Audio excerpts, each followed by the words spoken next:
Oleks huvitav, kui sellel asjal oleks rohkem auke kui Šveitsi juustud.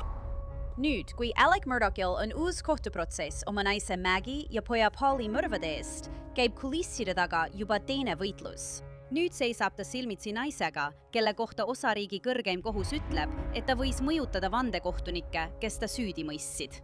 Ja see muudab kõike. Ma selgitan. Mina olen Annette Levy ja see on Law and Crime.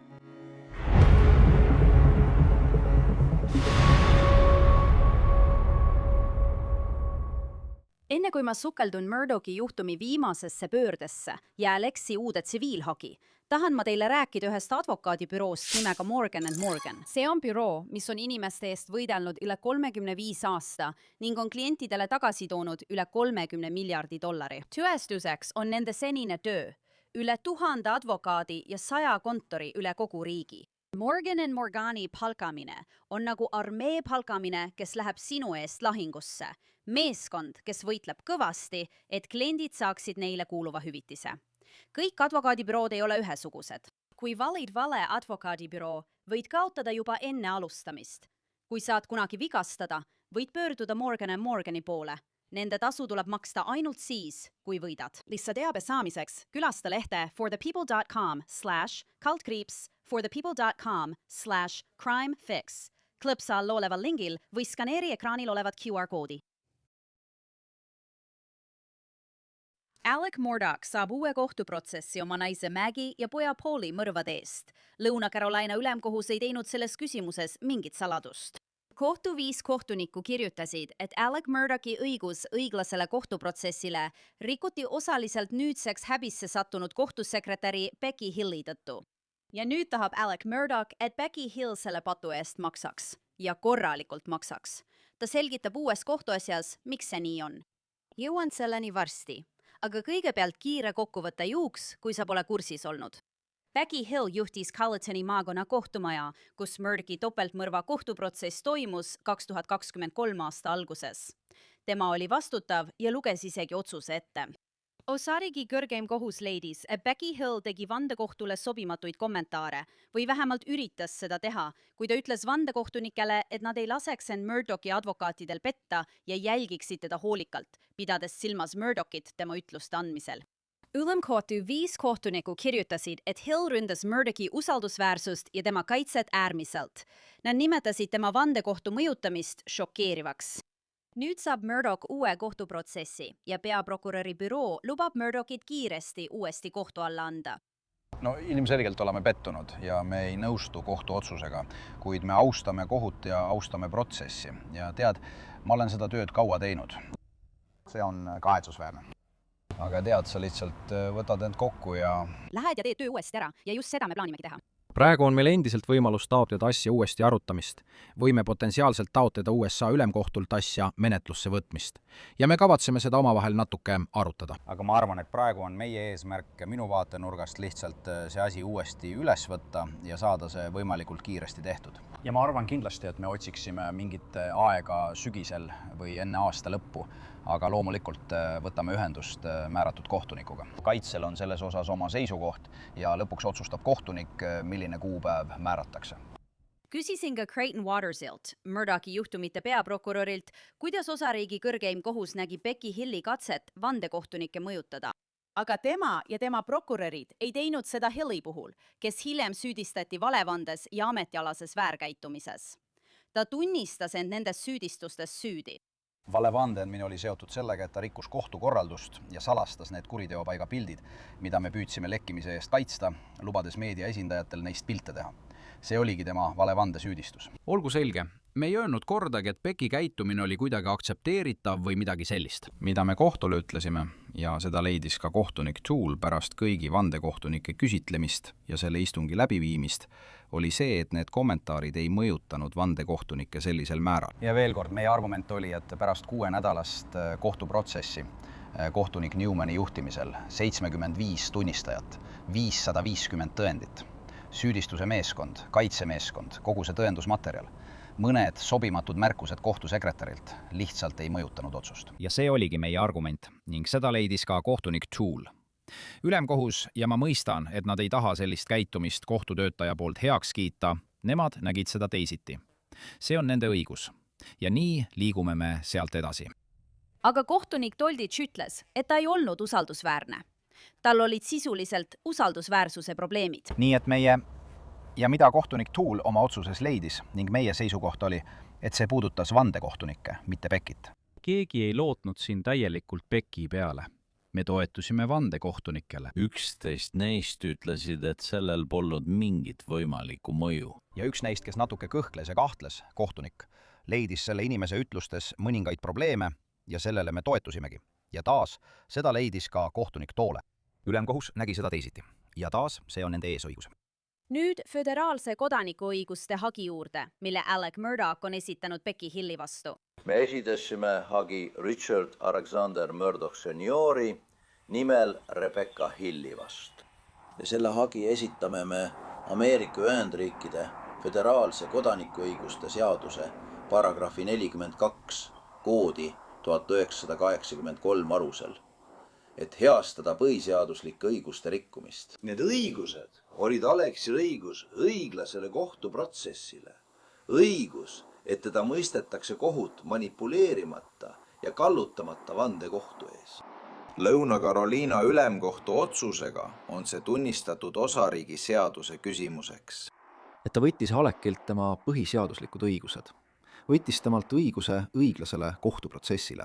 Ja selle tulemusena peame me kõike uuesti tegema, mida keegi ei taha teha. Föderaalses hagis süüdistatakse Becky Hilli vandekohtu mõjutamises ning väidetakse, et Alec Murdoch kulutas $600,000, mis tal oli pensionikontodelt oma kaitseks mõrvaprotsessil. Murdoch kaebab Hilli selle summa saamiseks kohtusse ja võib-olla nõuab isegi rohkem. Kahjud, mille oleme välja toonud, hõlmavad üle $600,000, mis kulutati esimese kohtuasja läbiviimiseks ning muid kahjuhüvitisi. Olgu selge. Alec Murdoch on paljudele inimestele palju raha võlgu. Ükski sellest tagasi saadud rahast ei lähe talle isiklikult.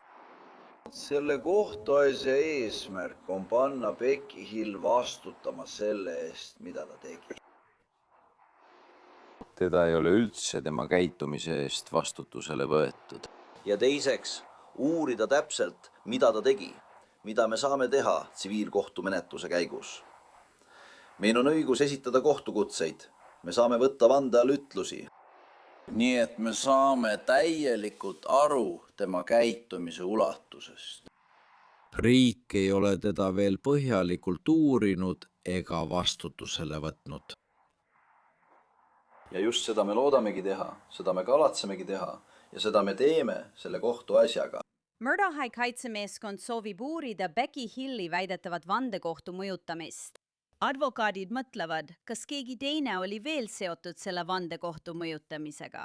Kui kohtuprotsess oli läbi, ei olnud meil enam õigust kohtukutseid esitada. Meil ei ole tegelikult võimu seda kõike uurida. Kõik, mida me pärast kohtuprotsessi tegime, oli vandekohtu väärkäitumise uurimine. Me sõitsime paar kuud ringi Charleston County soodes ja kruusateedel, et neid vandekohtunikke üles leida ja neile küsimusi esitada. Aga kui kohtunik on määratud ja ma arvan, et me saime reedel korralduse, et ülemkohtu esimees ütles, et kui tagasisaatmise korraldus on välja antud, mis tähendab, et võib minna, siis praegu on asi ülemkohtus. Nad peavad selle saatma tagasi esimese astme kohtusse ja me arvame, et ta teeb seda järgmise paari nädala jooksul. Siis on meil võimalik kohtukutseid välja anda. Siis on meil võimalus uurida. Nüüd uue kohtuprotsessi taotluse etapis anti meile tõendite vahetamise käigus mõningaid andmeid. Kas nad ongi ainult seda teinud? Ma mõtlen, me ei tea. Aga kui see ongi kõik, mida nad tegid, siis see polnud küll eriti põhjalik uurimine. Ja me tõesti ei arva, et nad oleksid põhjalik uurimist läbi viinud. Aga meie kindlasti plaanime seda teha. Ja las ma ütlen seda.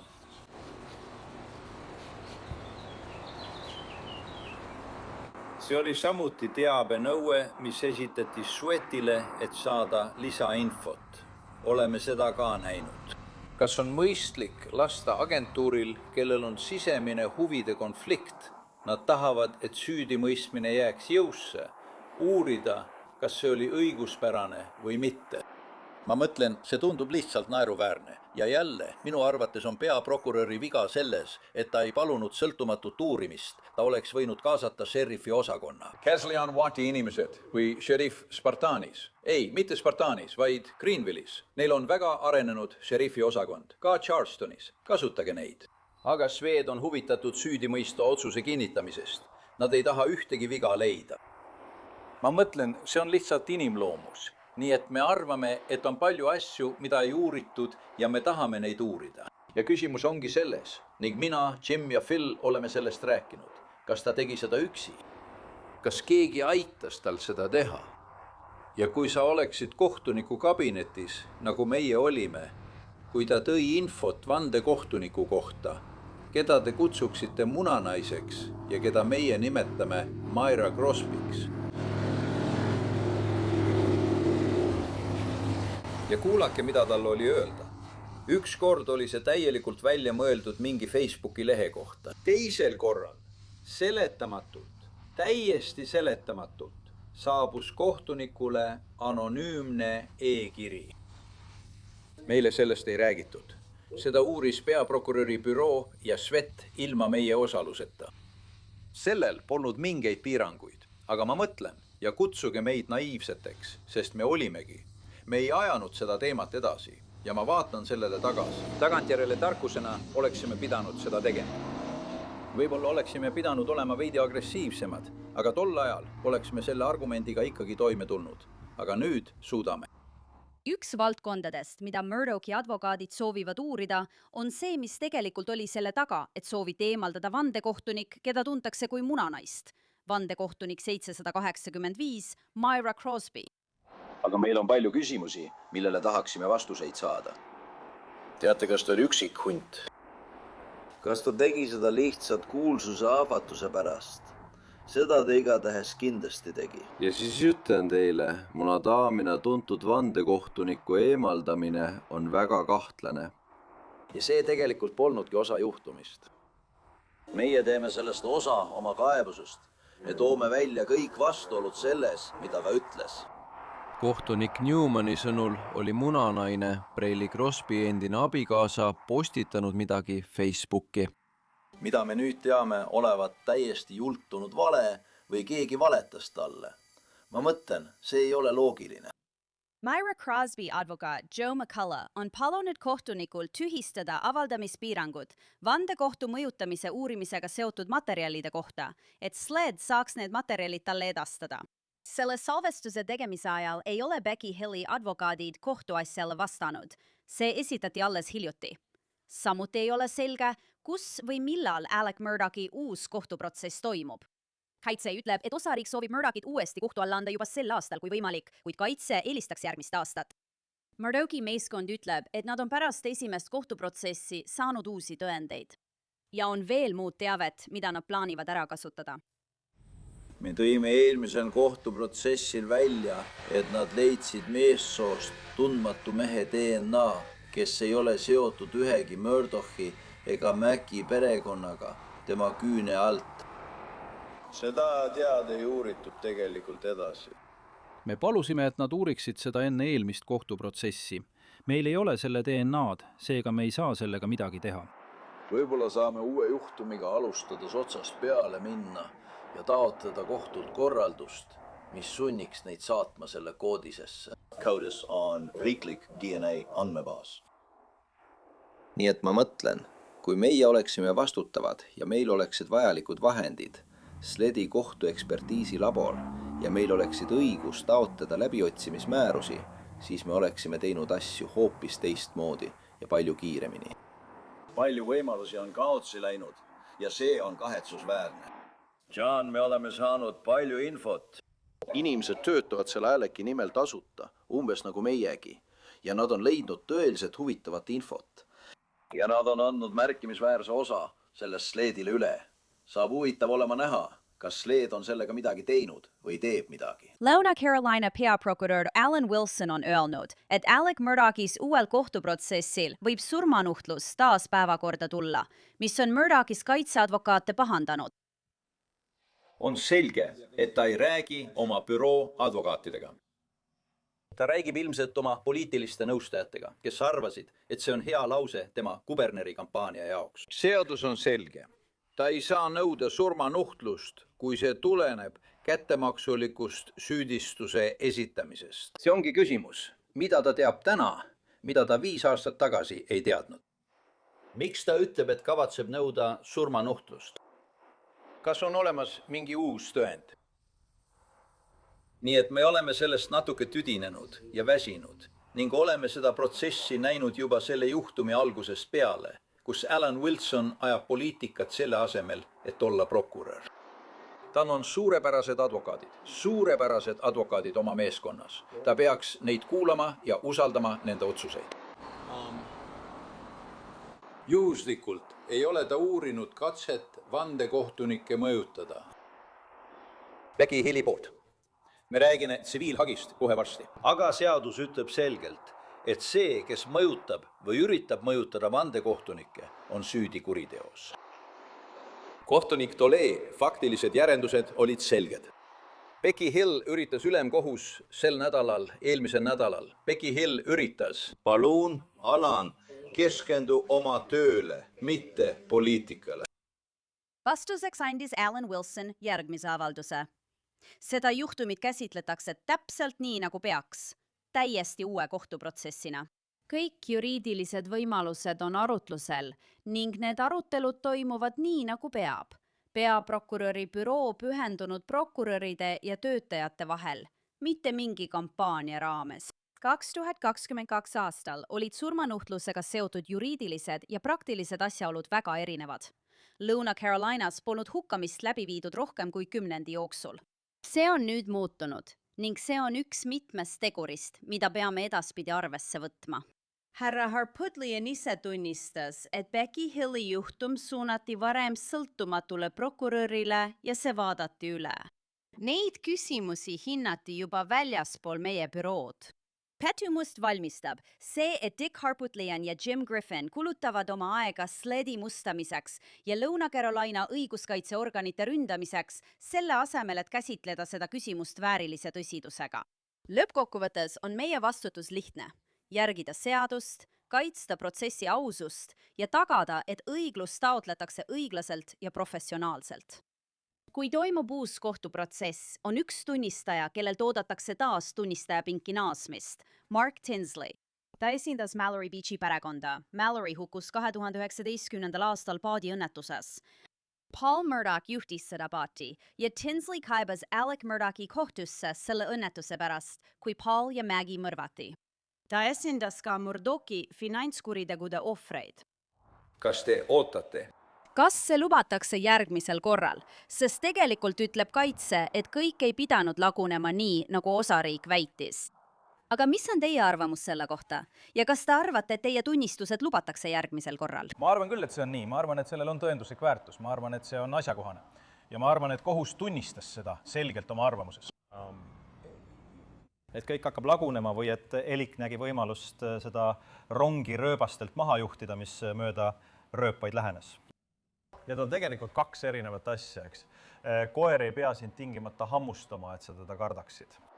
Ja nii, ma mõtlen, et Elik, rohkem kui keegi teine maailmas sel hetkel, teadis nende finantskuritegude avastamise tähtsust. Teda ähvardas 800 aastat vangistust. Ma mõtlen, ta tunnistas end nende kuritegude eest süüdi. Ja seega oleks Elik teadnud, millised tagajärjed selle avastamisega kaasnevad, isegi kui tal polnud enam mõjuvõimu seda peatada, kui see niit kord tõmmati ja kõik hakkas lahti hargnema. Nii et ta teadis seda. Ja ma mõtlen, et ilmselt oli hetk, kus ta muretses selle pärast, mida Jeannie Seckinger ja advokaadibüroo teevad.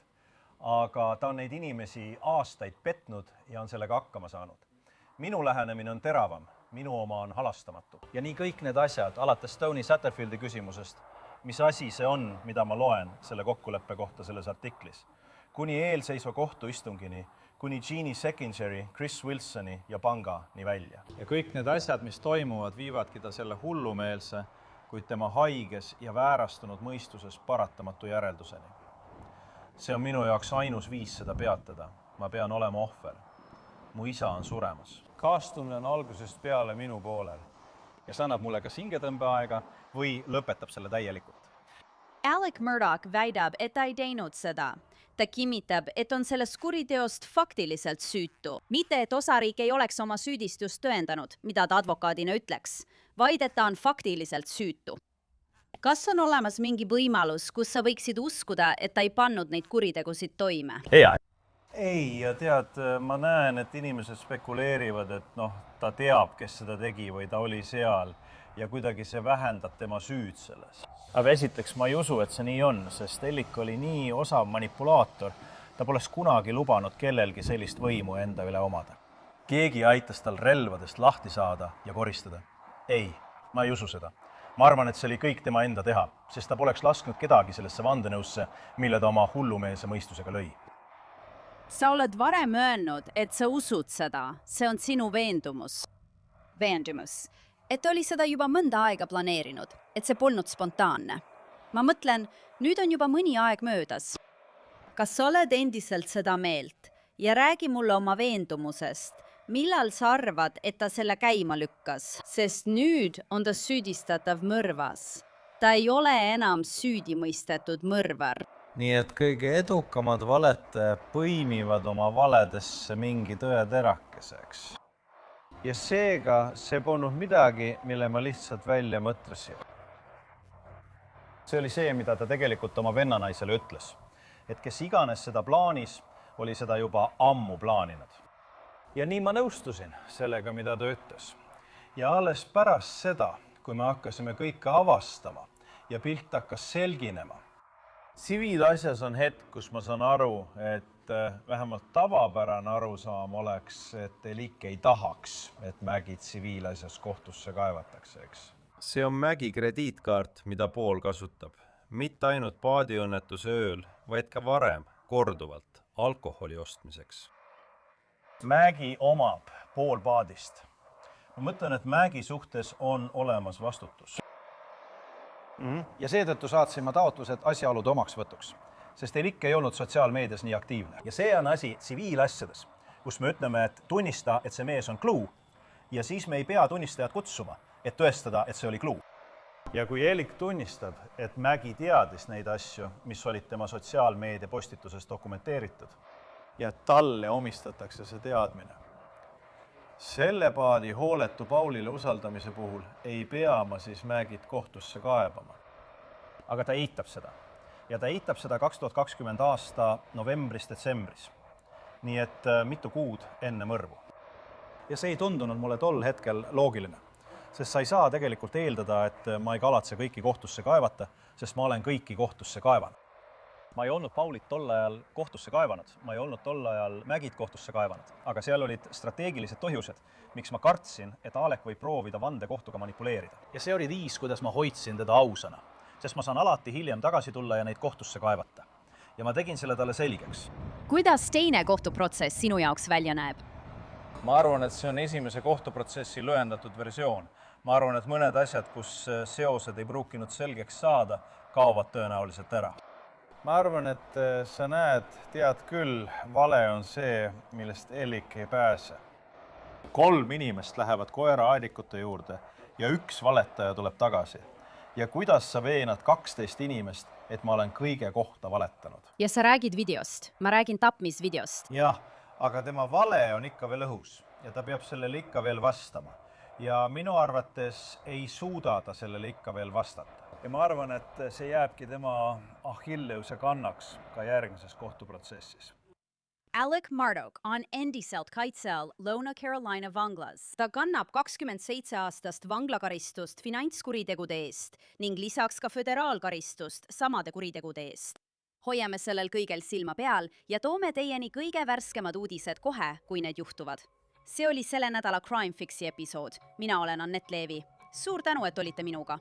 Kohtume siin jälle järgmisel korral.